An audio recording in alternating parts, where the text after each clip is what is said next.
was a cold Friday night out in Wilmington's Hilltop neighborhood, and the porch lights glowed soft through the winter air.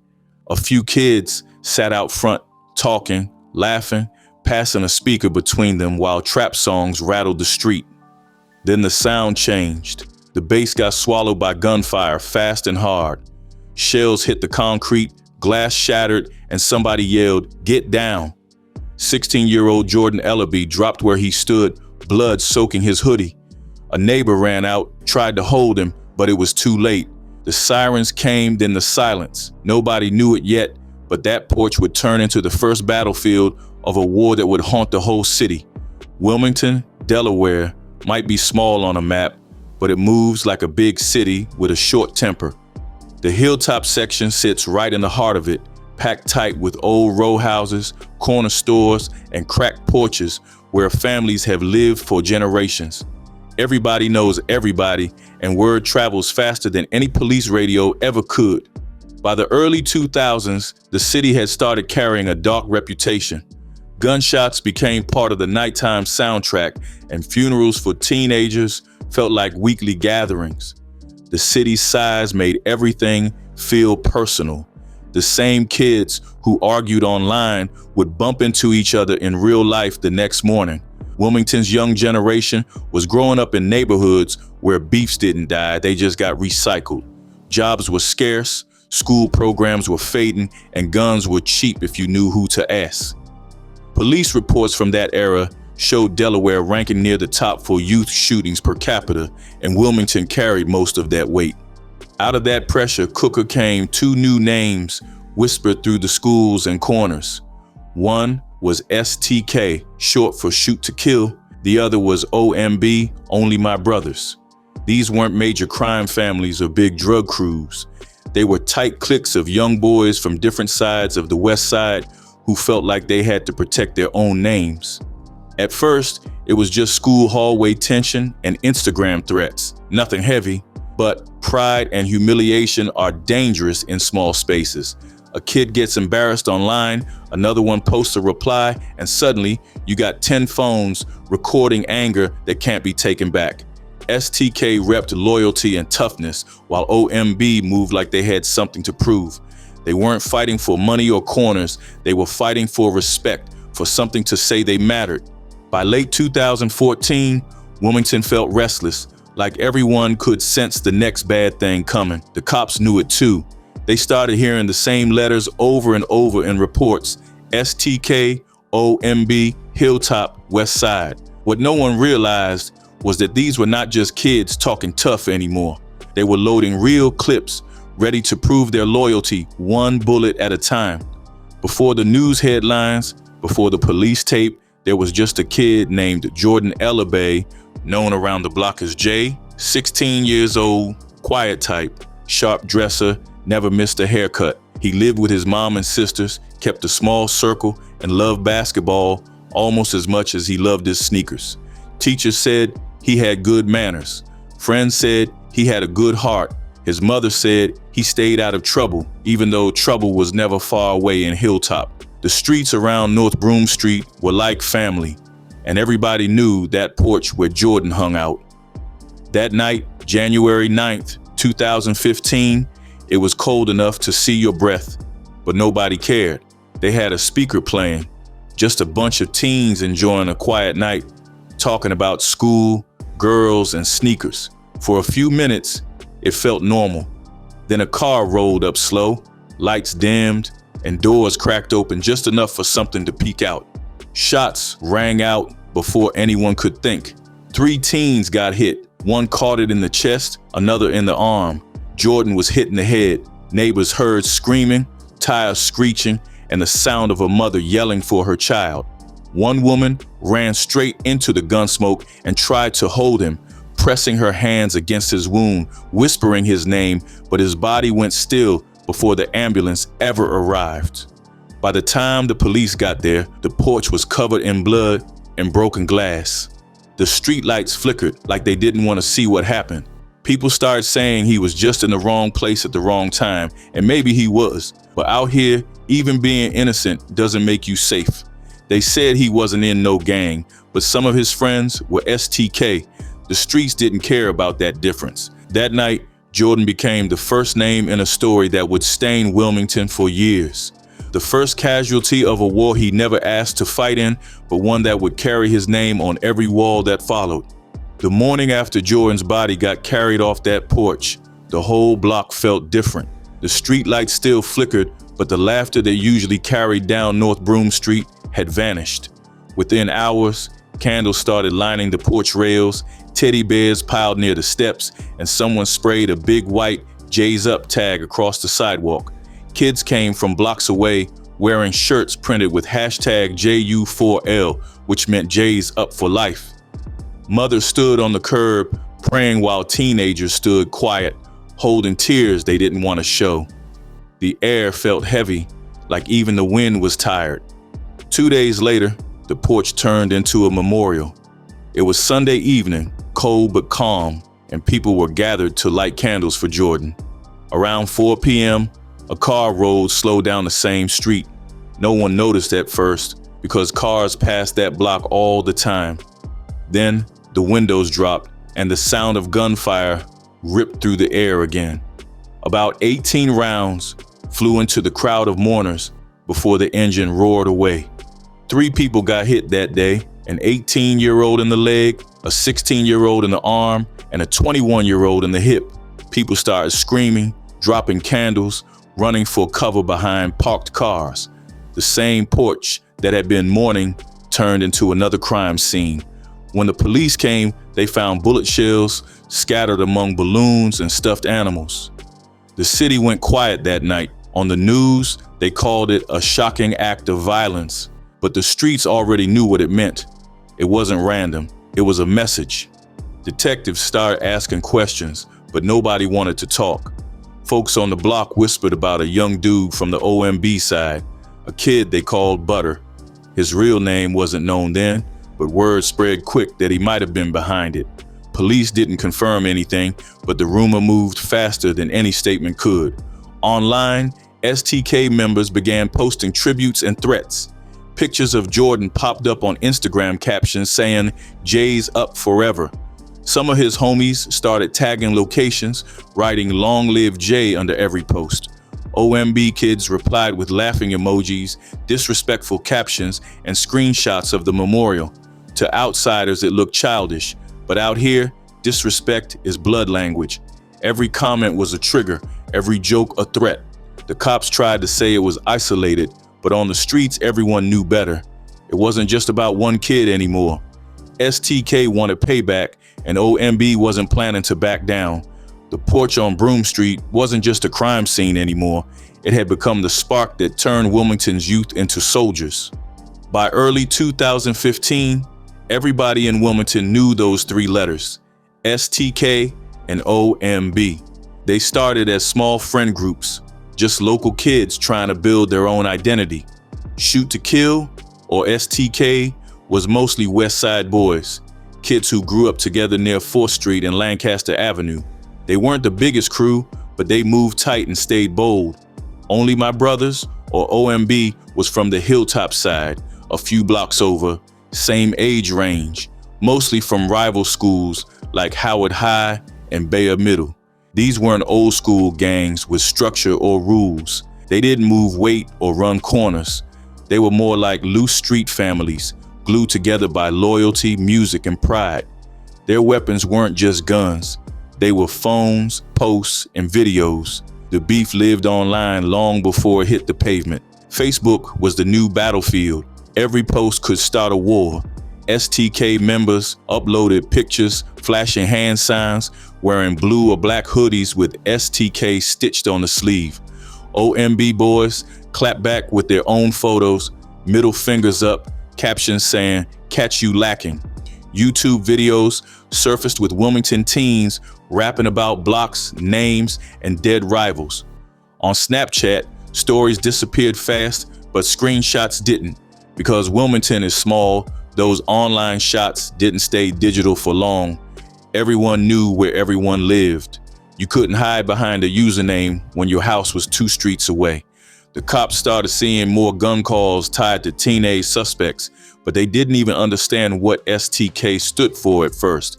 They thought it was some kind of tag, not a war cry. Around this time, Jordan's face had become a symbol for STK. Murals popped up saying, "Long live J," and young boys started throwing up a J sign in pictures. The grief turned into identity. Every time they posted that hashtag, it carried another layer of anger. The other side mocked those posts, calling them fake tough guys. That disrespect kept the tension burning. Older folks tried to step in, telling them to chill, but nobody could stop a generation raised on pride and likes.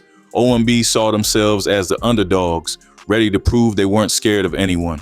STK saw themselves as the loyal crew who had to defend their name. It wasn't about territory or drugs. It was about being respected in a city where everyone felt invisible. Everyday interactions started feeling risky. A wrong look at the corner store, a wrong song on a school bus, even a random comment under a photo could pull you into something deadly. Kids who used to play ball together now stared each other down like enemies. Parents started keeping kids inside after dark, afraid the wrong hoodie color could get them killed. Police reports show that by summer 2015, the number of youth shooting incidents doubled around West Side and Hilltop. They knew something was building, but couldn't connect the dots. The detective said it felt like kids shooting just to settle Facebook beefs. Then came the phrase that locked in the mentality. "They took one of ours, we gotta take one of theirs." It started as a whisper, but became the new rule. Every shooting demanded another one. By the time fall came, the streets felt wired.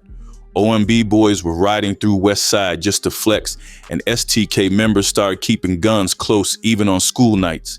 The calm before the storm was gone. One post, one live stream, or one comment could mean another headline. All it took was a single Facebook post to line up the next body, and nobody in Wilmington could say they didn't see it coming. By spring 2016, Wilmington's tension was ready to pop. The city had already buried too many teenagers, and people could feel that another one was coming. That year, the name Brandon Wingo started floating around the same circles that once carried Jordan Ellerbe's. Brandon was just 15, a freshman at Howard High School of Technology, smart, talkative, funny, and always clean. He wasn't known for trouble, but he had friends on the OMB side. He liked the attention, liked being popular, and like most kids his age, he spent more time scrolling his phone than paying attention to how dangerous words could be. The beef between STK and OMB had turned into a public show. Facebook Lives, Snapchat stories, and comments flooded with middle fingers and laughing emojis. It wasn't just talk anymore. Every week, someone posted something disrespectful about Jordan, and the STK boys took it like a slap in the face. Brandon made the mistake that would end his life when he posted something online mocking a dead STK member. Nobody knew if he meant it as a joke or if he was just following his friends, but screenshots traveled fast. Within hours, STK members saw it, shared it, and made up their minds. Inside STK, 3 names stood out when it came to handling street business. Diamante D. Nice Taylor, 18, was the loud one. He moved with something to prove, always trying to show he was fearless. Zahir Grimy Smith, 19, played the sidekick role, laughing at everything D. Nice did. Then there was Kevon Harris-Dickerson, 20, the driver and thinker who would later become the state's key witness. These 3 started talking about getting revenge, and Brandon's name came up quick. Kevon told police later that they agreed to shoot him on sight. They borrowed a silver Ford Fusion from a family member and loaded up a 9mm handgun. They called it the Wingo dropper later on, bragging about it like it was something to be proud of. On May 19th, 2016, school let out around 3 in the afternoon. Brandon walked home along Clifford Brown Walk, just a few blocks from Howard High. The sun was out, kids were laughing, and traffic was light. Everything looked normal until a car started creeping down the block. 2 young men stepped out wearing dark coats. Witnesses said they walked straight toward Brandon. No words exchanged. Then came 2 quick shots. Pop, pop. Brandon dropped to the ground before anyone could scream. He was hit once in the head, dying instantly on the sidewalk. His classmates scattered, screaming. diving behind trash cans and parked cars. When the gunman jumped back into the Fusion, Kevon said Diamante looked out the window and laughed as they passed Brandon's body. The kind of cold laugh that sticks in your mind forever. That night, Facebook and Instagram were on fire. Some STK kids posted emojis, laughing under photos that mentioned Brandon. Others uploaded captions saying, "Don't speak on the dead if you can't stand on it." It was open mockery. OMB members responded with angry posts, and the city's social media turned into an all-out war zone. The next morning, Delaware Online dropped the headline, "Teen Gunned Down Leaving School." It hit every household like a gut punch. Wilmington exploded in grief and outrage. Teachers at Howard High broke down crying. Parents filled the front steps of the school demanding answers. The mayor called it an unthinkable act, while police officers patrolled school grounds for weeks afterward. It felt like nobody's kid was safe anymore. Brandon's murder made it clear that this wasn't just neighborhood beef anymore. It was open warfare. In the streets, people said Jordan's death was the match, but Brandon's murder was the explosion. Wilmington had finally reached its breaking point, and the city was about to fight back. After Brandon Wingo's killing, Wilmington couldn't look away anymore. Parents demanded action, and the headlines put heavy pressure on the city. Within weeks, a joint task force came together, bringing in Wilmington Police, the Delaware Department of Justice, and the ATF. Their mission was simple: shut down STK and OMB before another kid got buried. From 2016 through 2018, the city turned into a war zone of police raids. Officers kicked down doors in the West Side, arrested teenagers, and pulled weapons out of basements. Every week came another name tied to shootings, robberies, or gang posts. Over 24 young people were arrested before it was all over. Detectives followed every thread back to one key moment: the killing of Brandon Wingo. The first big trial came in 2018. Diamante D-Nice Taylor faced first-degree murder charges. By then, Kevon Harris-Dickerson had already flipped, cutting a deal for himself. He sat on the witness stand and told the courtroom everything that happened. He said D-Nice was the shooter, that Zahir Smith helped plan it, and that they laughed after leaving Brandon's body on the ground. Kevon's words carried weight, but he had to be moved out of Delaware afterward for his own safety. Prosecutors didn't rely on testimony alone. They brought out phones loaded with thousands of texts and photos. The jury saw screenshots of Taylor holding guns, bragging about shootings, and posting captions that mocked Brandon's death. One message showed Zahir Smith posting, "He should have left his book bag at school so he could run faster." That single line made the whole courtroom gasp. It showed how far gone these kids were, treating murder like a game. The defense tried to paint Kevon as a liar who flipped to save himself, but the evidence kept piling up. Witnesses, shell casings, and phone data all pointed to the same story. After a week of testimony, the jury came back with a guilty verdict. Taylor was sentenced to life in prison. He was only 20 years old when he lost his freedom. Zahir took a plea deal for his role in the crime spree and got 21 years. Kevon Harris-Dickerson, who turned witness, received 8 years and was permanently relocated for protection. Investigators also went after Latasha Pierce, a 34-year-old woman who helped the boys by lending her Ford Fusion and covering up the gun's disappearance. She was charged for lying about the firearm being stolen and for aiding gang activity. While STK was being dismantled, Wilmington's prosecutors didn't forget about OMB. In 2018, Oliver Butter Henry, the same name whispered after Jordan's killing, was indicted alongside several OMB members for conspiracy and gang participation. He didn't catch a murder charge yet, but the law finally had him in sight. 7 OMB members were taken down that summer, marking the first time Wilmington had targeted youth gangs that small. By 2019, both groups were bleeding members to prison. The police called it progress, saying they had finally broken the cycle. Officials told reporters, We got the shooters. The city can start healing now, but not everyone believed it. Some residents felt like the crackdown swept too many kids into long sentences for just being connected online. Others said it was too little, too late. Wilmington had been scarred. The funerals, the trials, and the mugshots filled the local papers like a tragic loop. The city was tired but hopeful. The leaders promised peace, but deep inside the community, people whispered that justice still hadn't caught up to everyone, because one name was still missing from the courtroom. The kid who started it all, the one who fired the first shots on that porch back in 2015. Oliver Butter Henry was walking free, his story still untold, his secret still buried under the blood that started it all. The city might have found its killers, but the ghost of that first night still haunted Wilmington streets. By 2019, Wilmington had started to quiet down, but the silence didn't mean peace. The crackdowns took shooters off the street, but Jordan Ellerbe's case still sat open in a dusty folder. His mother kept showing up at anti-violence rallies, holding his picture high while other mothers cried beside her. Every anniversary of that night, she lit candles on that same porch, hoping someone somewhere would finally speak. The detectives who once worked the case had moved on, but every officer in Wilmington still knew the name Jay behind closed doors.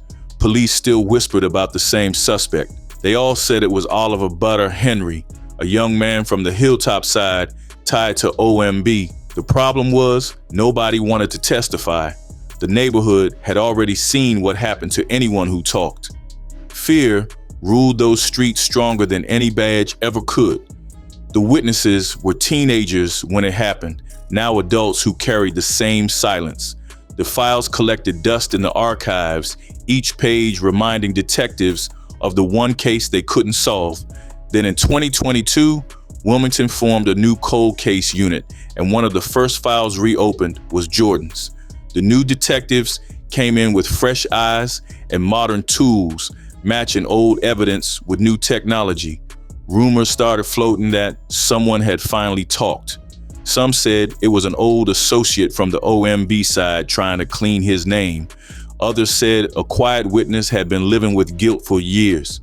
Either way, the whisper said the story was about to come full circle. Investigators even found links between Butter and another shooting attempt from early 2015, proof that he had been active before Jordan's death.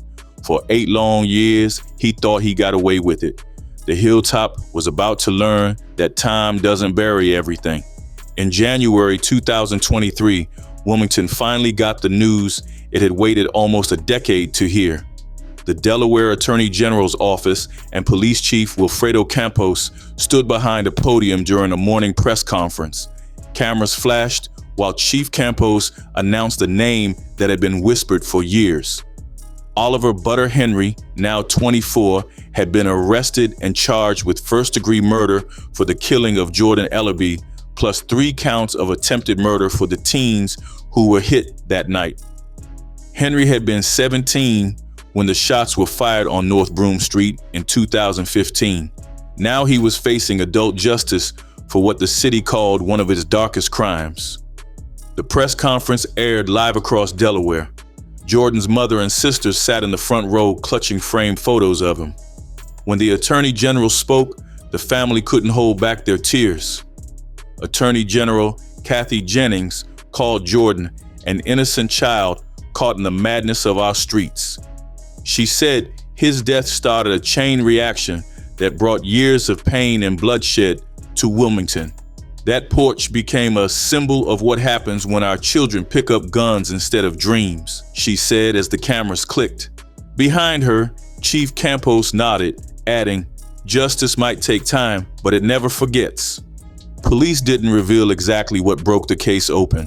They hinted that new forensic evidence combined with fresh witness statements tied Henry to the crime. Some said it was ballistics. Others said it was a confession from someone locked up. Whatever it was, it had been enough for the grand jury to indict him. Henry stood in court that week wearing a beige jumpsuit, facing charges that could put him away for life. At first, he pleaded not guilty. keeping the same blank stare that had followed him for years. But as months passed and the evidence stacked higher, his lawyers began to talk deals. On March 6, 2024, Henry changed his plea to second-degree murder, agreeing to serve 15 to 20 years in prison. When the sentence was read, Jordan's mother wept quietly, holding her son's photo close. For her, the justice didn't erase the pain, but it gave her something to breathe again. After 8 years of waiting, the porch where her boy died finally had its answer. The boy they once called Butter was now just another inmate number, and Wilmington could finally close the first chapter of its longest war. By 2024, Wilmington streets had changed. Every major name from the feud was gone or locked away. Diamante D. Nice Taylor was serving life. Zahir Grimy Smith was deep into a 21-year sentence. Kevon Harris-Dickerson was exiled out of state after helping prosecutors. And now, Oliver Butter Henry was behind bars. The sets that once defined the West Side had faded out. STK lost its shooters. OMB split apart. The streets got quieter, almost uncomfortably so. The homicide rate dropped to the lowest it had been in a decade. Police said shootings had fallen by almost 20% statewide. The same city that once led the nation in youth gun violence finally saw calm. But peace didn't mean healing. The families of the victims still carried the same pain. Mothers still visited graves instead of graduation ceremonies. At Gracelawn Cemetery, the story came full circle. Jordan Ellerbe and Brandon Wingo, the two boys whose deaths fueled the feud, now rested in the same ground. Their graves sit about 80 steps apart. Visitors said it felt symbolic, like the city had buried its lessons side by side. Two kids who never met in life, linked forever by the same story of anger and loss. Back in Hilltop, the old house where Jordan was killed had been repainted. The porch was fixed, the railing straightened, and a new family moved in. Kids played outside again, riding bikes where candles once burned. But even with the laughter, everyone still remembered. Older neighbors still looked at that porch and saw the night it all began. Now, when people talk about those years, they call them the war days. The sound of gunfire has been replaced with quiet evenings, and for once, Wilmington can breathe. The city came a long way from those cold nights, but the ghosts never really left. The porch stands there still, not as a crime scene, but as a warning carved into the heart of every street that survived it. The Hilltop porch looks ordinary now, just another Wilmington house with kids running past it, but the ground remembers. Every brick still carries the echo of that night when a city lost its way.